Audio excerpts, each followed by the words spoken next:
All right, so we reached out to this homeowner. I noticed that their home in Pensacola had not sold the last time. This market is tough right now. People are struggling to sell homes. There's more listings that are active. And I shared with him some strategies specifically about his imagery that was done wrong, really, ultimately, that if the next time around, that if he does, should be changed. And I share with him some of the tricks and some of the some of the tips that we use in our listings to help him. And of course, I offered, just like I'm offering to anybody, if you're watching this and you're getting value from this, click the like button after watching it. But if you need help, if you have questions, if you want to book a strategy call and you're thinking about selling your house, I'm happy to share with you all the strategies that we use. So without further ado, check out this video. Tell me what you think in the comments. And this is how we're going to help this seller potentially get more buyers and get more offers from his house. So check it out. So right out of the gate, I think pictures are the most important thing in the listing itself. And I think the pictures, because everybody's search starts where? It starts online. So the first thing, just looking at these pictures, is I know that these pictures, there really wasn't one that stood out really well. When we both look at this, I think we can agree that there's no contrast too much in color, and there's no zoom out, there's no aerial photos that I saw. And for a listing of this price and this quality, I think that the photo needs to absolutely be a showstopper, the first photo, if not multiple photos. And then when you go in and look, and again, this is no fault to the last agent, but most agents will go in and their first 5 photos will be more the outside, more of the same, maybe some of the other side, and they just put the listing photos in the way that the photographer gave it to them. And that is a massive mistake that a lot of agents make. So nothing wrong with the pictures per se. I might have had that pressure washed again at this price point. Doing those little things, it seems small, but it makes a big difference. But nonetheless, this is a great house. And again, the first picture on the inside doesn't take us through the front door. It takes us all the way into the kitchen.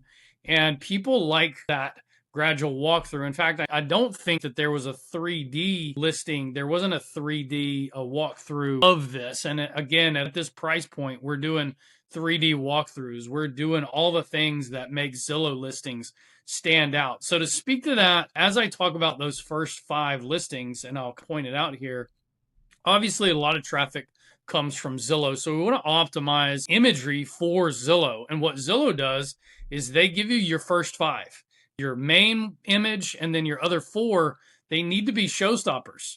And this one here, now this is your old one, but you can see, and this is what most agents do, is they will put in, again, 5 of the outside, right? And so if people are just scanning, they're not getting enough information sometimes to stop and keep moving forward. So this listing specifically, notice that was a major thing. Now, the copy I think is really important. And the copy here, while it's not a massive deal breaker, I think that the copy is missing a little bit. It's kind of delivering into just the basics and the details without any emotion. And I think that people should know that this copy should really bring people into how it feels to be in this part of town, how being a part of the East Hill community feels, and being close to the 12th Avenue, how all that could really benefit them. Not people can look at the photos and see that there's granite countertops. We don't necessarily need to put it in here per se. And I like to optimize copy so that the website algorithms for real estate are looking at my copy, and I'm using copy that most people are searching for, which means on our listings, I usually have to change the copy and the main images at least once a month if we get to that point. But again, all of that drives how many people are showing up to look at the property, how many views you're getting online. So to kind of show you an example of that, I've got some of the stuff that we do. So you can see here that this is a Zillow listing the way we do it. See how it looks so much different and how you would want to stop, and this piques your curiosity a lot more than the photos from the other one. We always do AI imagery for the backgrounds, and sometimes we'll use things, I'll show you in another photo, like an aerial with cool borders. But you can see we also do virtual staging if the house is empty. But all of these, you can see these are my main 5. So that's why I show the living room, the kitchen, the master bedroom, and some sort of outside feature that people would like other than just the front. So that's one of the things that I think really missed out in your listing. You can see I do that with other listings. These are some of my current listings. And we do that whether it is a $150,000 property, I've got a $965,000 property listed right now, or just an average $300,000. So you can see here, that's what I was talking about with some of the images. I think I have another. So you can see the aerial images. We always do aerials, and I'll get my software, my photographer will use the software, and we'll put cool colored borders. Again, we're looking for anything that will stop the scroll. And again, you can see here the stuff we're doing. In 28 days, we're getting 1,300 views on properties that typically are just normal properties. But it has to do with the attention to detail for the listings. So of course we're running ads to these on social media. You can see some of these, we're doing open houses, but that's why our marketing, we're doing virtual staging. But it really comes down to buyers and thinking about the types of buyers that you want to attract to the listing. So we often go into our buyer matrix to decide who we really want to market this to and how we want to market it to them. So our active clients that we know, we want to hit our passive clients that we know, and we want them to see it first. Our people that we have agreements with, I think we have about 5 active agreements right now. We've got about 30 or 40 people in search right now that are looking, that are going to be coming up active, and new leads that are in our email list. So we like to email it out. We do, that's what I was going to show you here below. We do like blogs and stuff like that and build funnels. Again, just to drive attention. So we go to send it to our investors in case somebody's looking for a new property to rent out. Some of our older leads, obviously we'll push it out to friends and past clients. And we put it on to our website search leads. So active people that we don't know is what most agents do. Active people that we don't know is what most agents do. They just put it on the MLS, and that's all that they do. Or they do an open house. But what we do is, again, we're doing these Facebook ads. We are agent mining. So we call that reverse prospecting. I'll show you that in a minute.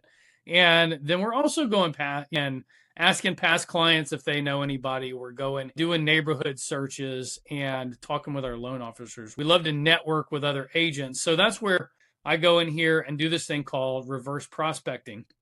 So a lot of people don't realize it, but in the back of our MLS, these are some of my listings, I can go run a report, which I always do, and I can see what, and this is my biggest one. This is my Gulfview Lane. It's my $1 million property. I'll launch that report, and you can see that I've got 79 realtors here that I can go reach out to that have buyers that what they're looking for, my listing fits it. And this is something that almost no agent does. And I don't know why, but other than the fact that it takes time. But we send them texts, we call them, we send them emails and say, hey, I have a great listing that I think your buyer will really be interested in. So we call this reverse prospecting. So now I can go and point out to that agent and make that agent look great for their buyer and say, hey, I've got this property. I think you should really check it out, and bring your buyers to it. I can see that you have 2 or 3 buyers that it may fit. And that is one of the biggest things that I think most agents miss and don't do. They just put it on the MLS. Obviously, we're doing social media stuff as well. You can see here, we put it in groups. I generated 59 leads from this one. I generated 77 leads from this post. So we're doing social media a little bit different than most agents. We're doing some serious lead generation, and we're nurturing these people and getting them into the houses to see the properties. Anyway, that was some of the things that I thought really stood out to me, Vaughn, about the property that I think the next go round could really help you. So if this is something that piques your interest, And I'd love to connect further. We can go in a little bit deeper and talk about our custom process, our system that we have to build momentum, to drive demand, and how we do pricing strategy and how we manipulate the market with pricing. So we can go into that. We can have a meeting if you'd like. So love to connect further and talk more about this as soon as you're ready to really get it on the market and get it sold. See ya.